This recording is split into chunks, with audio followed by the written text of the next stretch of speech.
আপনি কি কখনো নিজেকে এমন পরিস্থিতিতে দেখতে পেয়েছেন যেখানে মুখে কথা আসছে কিন্তু বলার সাহসটা আসছে না? অথবা মনে হয়েছে বলবো কি বলবো না, করবো কি করব না। এমন এক অস্বস্তিকর দ্বিধায় আটকে আছেন।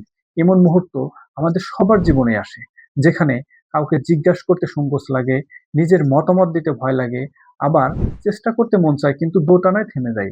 যদি এমন সব অনুভূতি আপনার পরিচিত লাগে বা এরকম ধরনের সিচুয়েশন আপনিও ফেস করে থাকেন, তাহলে আজকের ক্লাসটি ঠিক আপনার জন্য।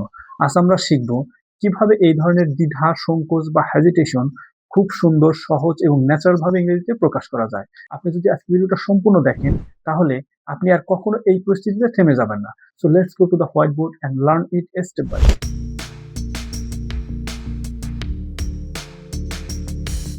দেখেন এই হচ্ছে তাহলে আমাদের আজকের ক্লাসের সিচুয়েশন এবং স্ট্রাকচার। দেখেন সিচুয়েশনটা কিরকম হবে, কিছু করতে দ্বিধা হয়, একটু মনোযোগ সহকারে বোঝেন। কিছু করতে দ্বিধা হয় বা সংকোচ হয়, এরকম ধরনের কথা আমরা কিভাবে বলবো সেটাই শিখবো। দেখেন এই স্ট্রাকচারের মাধ্যমে, স্ট্রাকচারটা হচ্ছে সাবজেক্ট প্লাস হ্যাজিটেট এটি।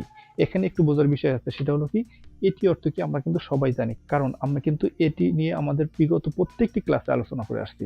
তারপরে যদি আমরা শর্টভাবে শিখি, এতে হচ্ছে কি অল, আর টিতে হচ্ছে কি টেন্স, তার মানে অল টেন্স, হেজিটেট যে কোনো টেন্সের সাহায্যকারী ভাবে।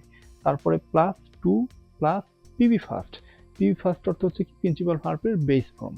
তো চলুন তাহলে এখন আমরা শিখবো এই স্ট্রাকচার দিয়ে এই সিচুয়েশনে কিভাবে আমরা স্মার্টলি কথা বলবো, তার জন্য কিছু রিয়েল এক্সাম্পলের মাধ্যমে শিখে নিই। চলুন তাহলে প্রথম রিয়েল এক্সাম্পলের মাধ্যমে আমরা শিখি। আর হ্যাঁ, আপনি যদি আজ আমার ভিডিওটি প্রথমবার দেখে থাকেন, তাহলে স্পোকেন ইংলিশ শেখার এই যাত্রায় আপনাকে স্বাগতম। চাইলে আপনি চ্যানেলটি সাবস্ক্রাইব করে রাখতে পারেন, এরকম আরও গুরুত্বপূর্ণ ভিডিওর নোটিফিকেশন যাতে আপনি অটোমেটিক্যালি পেয়ে যান।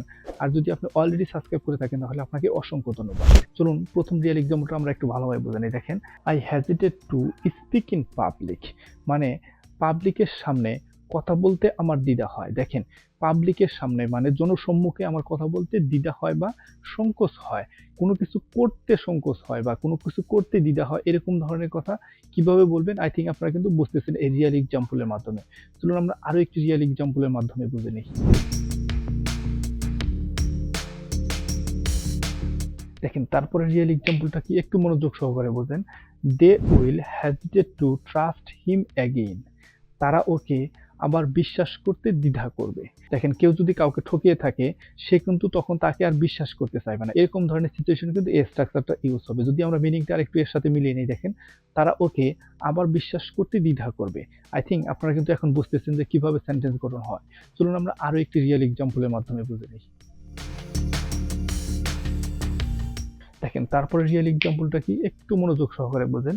She hesitates to make new friends, নতুন বন্ধু বানাতে তার দ্বিধা হয়। একটু কেয়ারফুলি বোঝেন। দেখেন, নতুন বন্ধু বানাতে মানে কোনো কিছু করতে হেজিটেশন বা কোনো কিছু বানাতে হেজিটেশন, এরকম ধরনের কথা কিভাবে বলবেন এই স্ট্রাকচারের মাধ্যমে। আপনারা কিন্তু এই তিনটি রিয়েল এক্সাম্পলের মাধ্যমে বুঝতে পারছেন যে কিভাবে সেন্টেন্স গঠন হয় এবং আপনি আপনার রিয়েল লাইফে কিভাবে সেন্টেন্স গঠন করে স্মার্ট ইংলিশে কথা বলবেন। তো এই ছিল তাহলে আমাদের আজকে ভিডিওর একটি অ্যাডভান্স লেভেলের স্ট্রাকচার, যে স্ট্রাকচার আমাদের আসলে প্রতিনিয়ত কনভারসেশনে কথা বলার ক্ষেত্রে গুরুত্বপূর্ণ ভূমিকা পালন করবে। সো আই থিঙ্ক আপনারা খুব ভালোভাবে বুঝতে পারছেন কিছু করতে দ্বিধা হয় এই সিচুয়েশনে কিভাবে কনভারসেশন করতে হবে। So now it's your turn to practice. এখন আপনার কাজ হচ্ছে আপনার রিয়েল কনভারসেশন থেকে কমপক্ষে 5টি বাক্য তৈরি করবেন এই সিচুয়েশনের, এবং এই স্ট্রাকচারের মাধ্যমে ইংলিশে কনভার্ট করে প্র্যাকটিস করবেন।